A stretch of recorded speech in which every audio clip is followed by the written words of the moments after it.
Hello hello, c'est Max Coach Masseur. Comment allez-vous aujourd'hui? Moi ça va super bien. On continue cette série de vidéos, vous donnez toujours un élan de positivité. Je sais que c'est pas facile de sortir avec le masque, même à l'extérieur avec les grosses chaleurs. Sachez qu'on est tous dans le même cas. Et je vous soutiens à 100%. Si vous l'avez toujours pas entendu aujourd'hui, je vous le dis, le plus sincèrement du monde, je vous aime. Aujourd'hui, on va voir comment se relever d'un échec. Ça peut vraiment vous aider au niveau de la perte de poids, quand vous avez essayé une méthode et que ça n'a pas vraiment marché. Donc n'oubliez pas ce qui est arrivé à ce monsieur qu'on va prendre par exemple dans cette vidéo.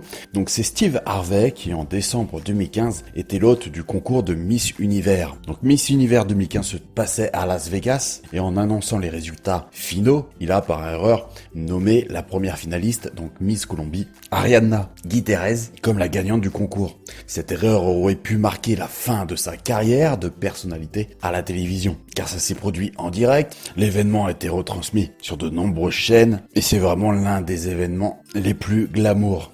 Et la crédibilité est cruciale dans ce secteur d'activité. Donc malgré son erreur, il a cependant immédiatement reconnu et corrigé celle-ci. Quelques minutes après le couronnement de Miss Colombie, Harvey est revenu sur scène et a annoncé qu'il avait mal lu les résultats et que Miss Philippines, donc Pia Wurtzbach, était la nouvelle Miss Univers. Cette décision et ce rapide revirement ont permis à Harvey de continuer à être l'hôte des prochains concours de 2016 jusqu'à 2019, donc 2016, 2017, 2018, 2019. Et ce revirement lui a valu de nombreux prix de personnalité au fil des ans. Alors, qu'est-ce qu'on peut apprendre exactement par rapport à cet événement?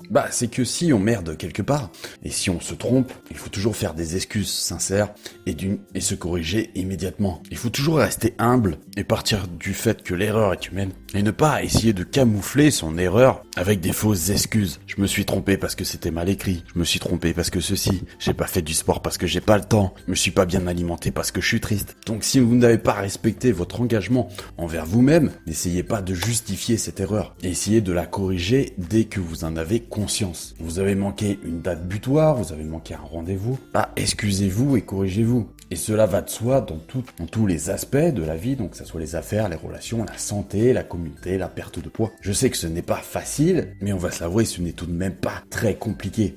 Donc je vais prendre un exemple aussi vis-à-vis de l'alimentation. Si par exemple vous avez fait un repas plutôt copieux au restaurant le midi, essayez de manger beaucoup plus léger le soir et ne vous trouvez pas des fausses excuses. Même s'il est important de se faire plaisir, il est important aussi que quand vous allez manger à l'extérieur, vous regardiez les calories des plats et vous fassiez votre choix en fonction de celle-ci. Si vous ne savez pas quel est le plat le plus calorique, n'hésitez pas à demander au serveur. Ils seront toujours ravis de répondre à ce genre de questions. À vous de faire les bons choix.